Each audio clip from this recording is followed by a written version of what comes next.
India historically touts itself as a secular state, one where all religions are recognized and can peacefully coexist.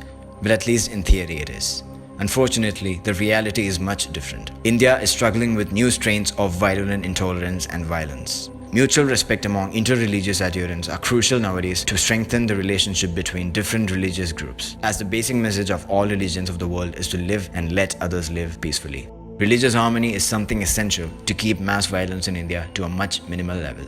On the other hand, in a country that is struggling with new strains of virulent intolerance and violence, Kerala is a symbol of religious coexistence. The state has a unique mix of three of the world's largest religions. Not many other places in India or the world have such significant populations. Hence, Kerala can be called the secular capital of India. Unfortunately, due to the divide and rule strategy of politicians, this might not be the case for long. With all its diversity, the thought of a place that actually brings together all religious groups sounds impossible. Yet in a state like Kerala, there are existing examples of places with a church, temple and mosque sitting next to each other without provoking any communal issues. In essence, it is necessary to convince one another that there is something greater than our differences and distinctiveness which binds us together. To put it in simple words, the project is an experiment on how architecture can help strengthen interfaith relationships. The search for a solution to combine different religious groups begins by studying the aspects of different religious and interfaith spiritual spaces. Each religious principles, rules and practices are compared to each other to understand how they can be put together.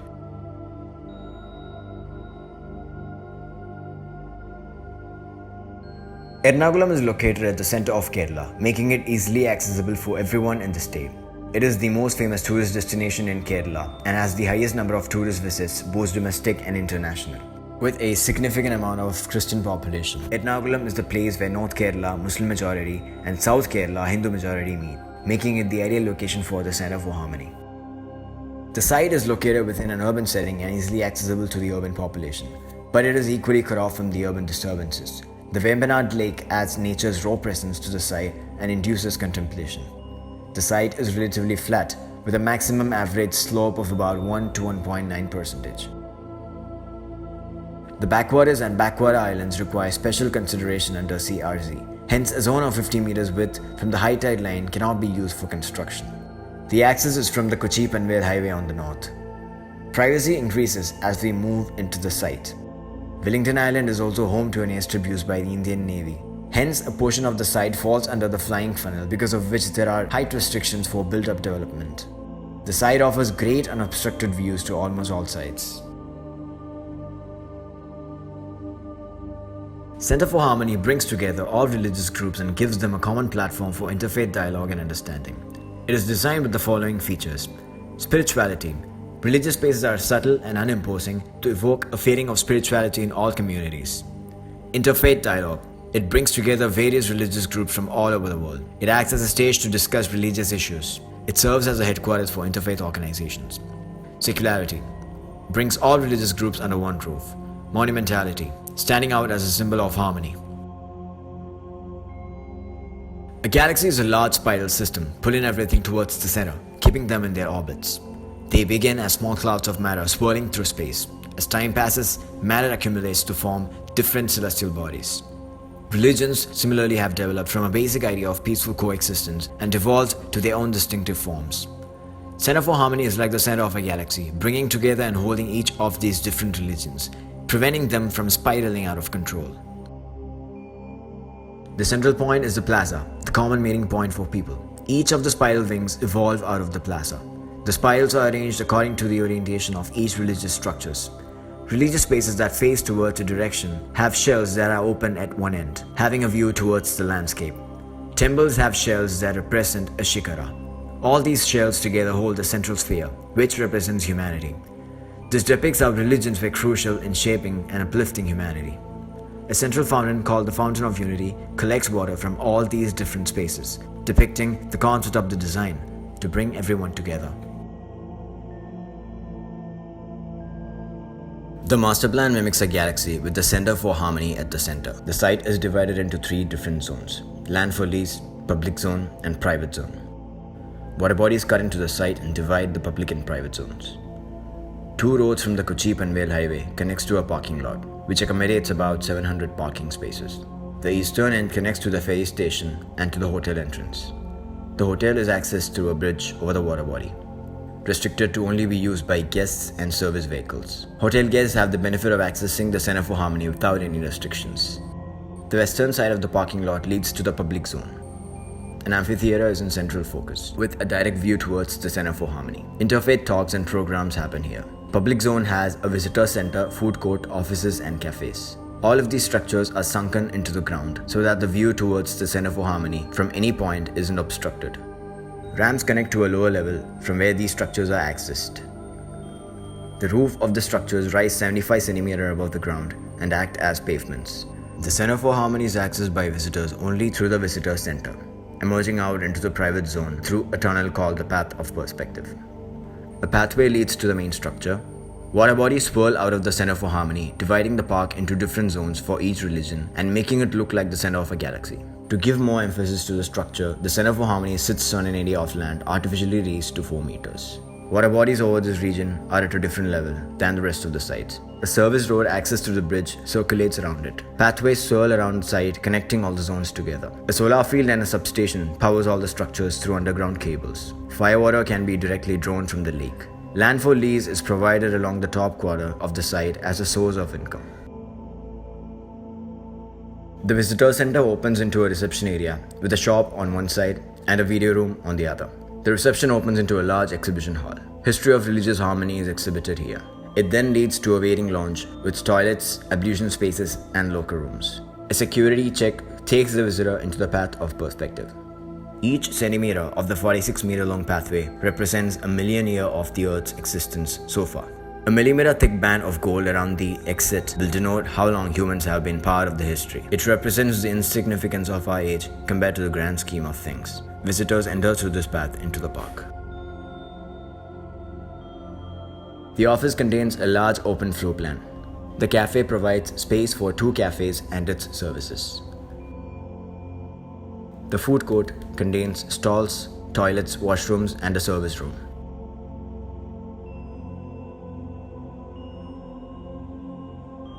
What are the design elements to consider to make a space spiritual in nature?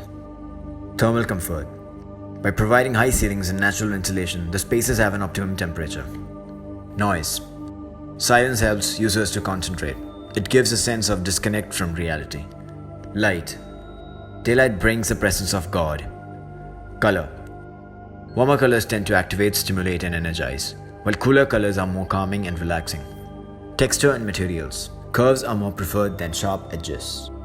Scale and proportion. Monumental scales create an atmosphere of awe, mystery, and magnificence.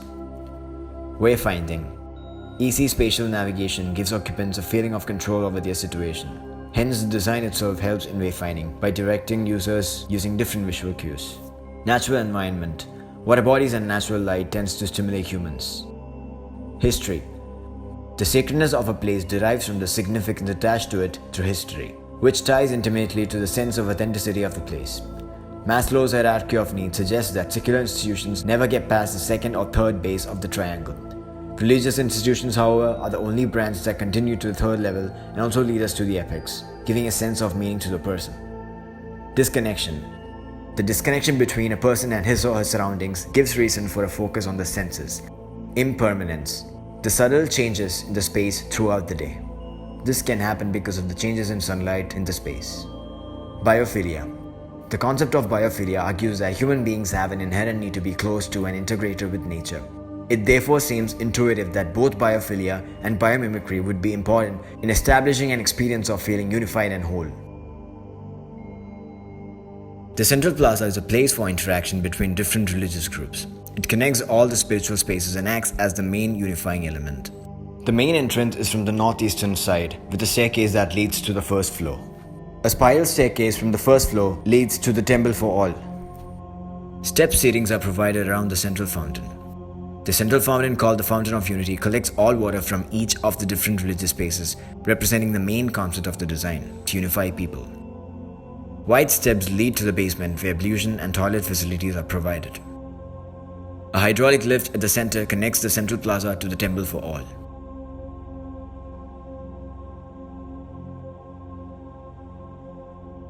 In every religion, the wonders of nature, the beauty, the scale, etc., is attributed to God in one way or another.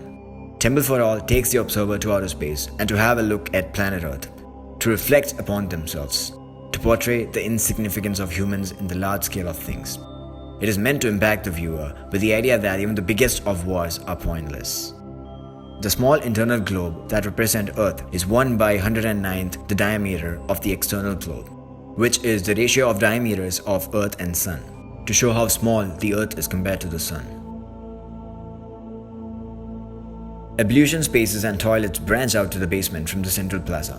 These wings further contain all services: electric rooms, pump rooms, sewage treatment plant, and a building monitoring room. A parking lot connects to the service road through a ramp.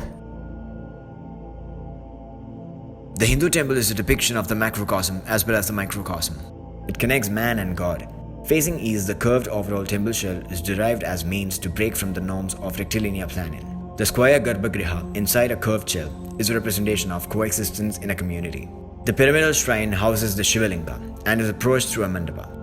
A Pradakshina Pada circulates around the Garbhagriha. From morning to afternoon, the Garbhagriha bathes in sunlight. The skylight lets water fall onto the surface of the Shikhara during rain. The water is then removed through channels in the floor. The church is a catalyst for spiritual growth. Facing south, the rose windows filters light and is a representation of how Jesus Christ filtered the sins of mankind. It is also a subtle reminder of the history of church architecture. The water body acts as a mirror to create patterns of light. The cross, which is 17 meters high, baths in water when it rains. A pulpit is created by covering the water body with glass. The shell of the Jain temple represents the ancient cave temples. It is planned to align to the 4 cardinal directions. The layout is called Charmukh, the ideal plan of a Jain temple. Water channels in the floor emphasize the Charmukh layout. An abstract Nandi guards the entrance.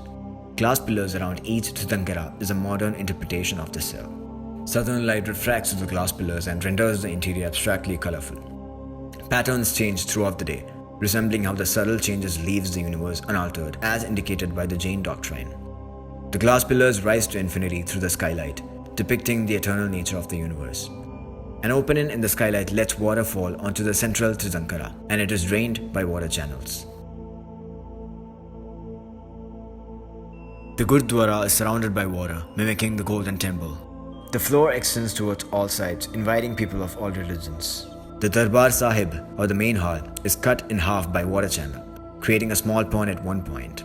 A platform for Guru Granth Sahib floats over this pond.